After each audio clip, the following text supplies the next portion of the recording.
Questions গুলোই তোমরা পরীক্ষাতে কমন পাবেই পাবে। ফার্স্ট হচ্ছে ঈশ্বরের অস্তিত্ব বিষয়ক যুক্তির চ্যাপ্টারটা অবশ্যই ইম্পর্টেন্ট জায়গা, সেখান থেকে 3টে করবে, বিশ্বতাত্ত্বিক যুক্তি, সত্তা বিষয়ক যুক্তি আর নৈয়ায়িকদের যুক্তি।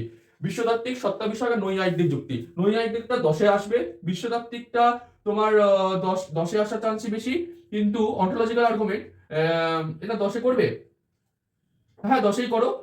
আর সত্তা বিষয়ক যুক্তিটা 15-এর মধ্যে করে নিও, অন্টোলজিক্যাল আর্গুমেন্টটা 15-এ করো। এই কটা কোয়েশ্চেন তুমি একদম বাদ দেবে না, ঠিক আছে? এইটা ভীষণ করে সত্তা বিষয়ক যুক্তি একদম বাদ দেবে না। নেক্সট, ঈশ্বর অস্তিত্বের বিপক্ষে সমাজতাত্ত্বিক যুক্তি, ফ্রয়েডের যুক্তি, জৈন আর বৌদ্ধের মধ্যে যে কোনো একটা করবে, যে কোনো একটা, তোমার যেটা সোজা মনে হচ্ছে সেটাই করে নেবে। তাহলে কি করবে? সমাজতাত্ত্বিক যুক্তি, ফ্রয়েডের যুক্তি, জৈন আর বৌদ্ধদের মধ্যে যুক্তি, জৈন আর বৌদ্ধদের মধ্যে যে কোনো একটা করবে, ঠিক আছে? এই হলো তোমাদের ঈশ্বর অস্তিত্বের বিপক্ষে। এই দুটো জায়গা থেকে কোয়েশ্চেন তোমার 5, 10, 15 তিনটেতেই থাকবে। এই জায়গাটা তোমাদের যেন স্ট্রং থাকে, এই জায়গাটা তোমাদের স্ট্রং থাকে। ধর্মীয় ভাষা, আমি জানি ধর্মীয় ভাষার জায়গাটা তোমাদের অনেকের একটা খটোমটো জায়গা, কিন্তু এখান থেকে একটা হলেও কোয়েশ্চেন আসবে, ঠিক আছে? ফার্স্ট আমি তোমাদের যেগুলো ইম্পর্টেন্ট সেটা বলছি, সাদৃশ্যবাদ, প্রতীকবাদ আর ভাষা ক্রীড়াবাদ।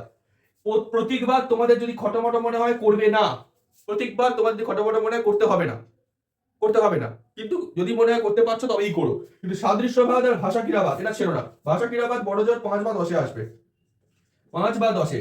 ভাষা ক্রীড়াবাদ, বাক ক্রীড়াবাদ এরকম করে বলা থাকে।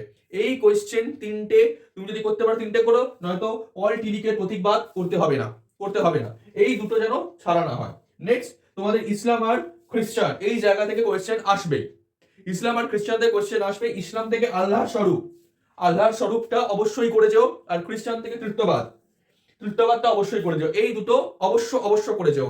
লাস্ট, কর্মবাদ আর জন্মান্তরবাদ থেকে 5 বা 10-এ কোয়েশ্চেন আসবে। 10-এ দেওয়ার চান্স খুব কম, 5-এই দেবে। কর্ম জন্মান্তরে একসাথে তাহলে 10-এ দেবে, নয়তো 5-এ দেবে। এই হচ্ছে তোমাদের ডিএসসিসি 12-এ সাজেস্টিভ কোয়েশ্চেন।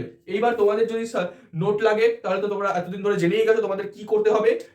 ডেসক্রিপশনে আমি আমার হোয়াটসঅ্যাপ নাম্বার দিয়ে রেখে দিয়েছি, তোমাদের নোট লাগলে সেই হোয়াটসঅ্যাপে যোগাযোগ করো, তোমাদের নোটের ব্যবস্থা করে দেওয়া হবে। আর যেটা লাস্ট বলার, যে খুব ভালো করে পড়াশোনা করো, যাতে তোমাদের খুব ভালো নম্বর হয়। তোমাদের জন্য আমি সব সময় রেডি আছি, তোমাদের ডাউট সলভ করার জন্য, তোমাদের যাবতীয় সমস্যার সমাধান করার জন্য। তোমাদের যা কোয়ারিজ কমেন্টে আমাকে করো, আমি তার সময় মতো উত্তর দেব।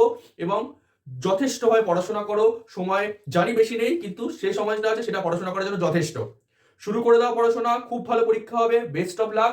আমি সমীরণ স্যার, সন্নিধি কোচিং এর তরফ থেকে সমস্ত ক্যালকাটা ইউনিভার্সিটি মেজর মাইনর সমস্ত স্টুডেন্টদেরকে জানাচ্ছি অল দ্য বেস্ট। খুব ভালো হবে। ভিডিওটি ভালো লাগলে লাইক করো, শেয়ার করো, কমেন্ট করো। অসংখ্য ধন্যবাদ।